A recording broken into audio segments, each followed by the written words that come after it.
शरीरघुं सरपणघुं स्वस्तये आत्मसनि प्रयासनि पशुसनि लोकसन्य भयसनि अग्निं प्रजां बहुलां मे करोत्पन्नं पयोरेतो अस्मासु दत्तः कर्पूरघोरं करुणावतारं संसारसारं भुजगेन्द्रहारं सदा वसन्तं हृदयार वन्दे भवं भवानी सहितं नमामि। गुरुर्ब्रह्मा गुरुर्विष्णु गुरुर्देवो महेश्वर गुरु साक्षात् परब्रह्म तस्मै श्री गुरुवे नमः।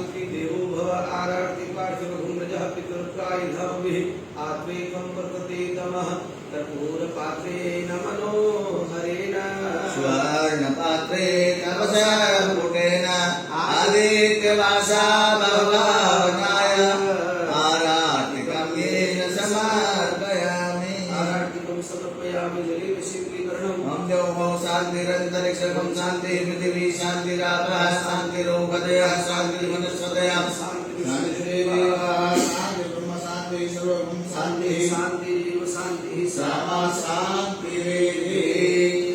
पुष्पाञ्जलिं ॐ देवास्तानि कर्माणि प्रथमान्यासन्नातेन नाकं महिमानः सचेन्द्रपूर्वे साध्याः सन्ति देवाः। परम गुरुभ्यो नमः परमेष्टि गुरुभ्यो नमः गुरुदेवाय नमः पितृदेवो भव आचार्य देवो भव।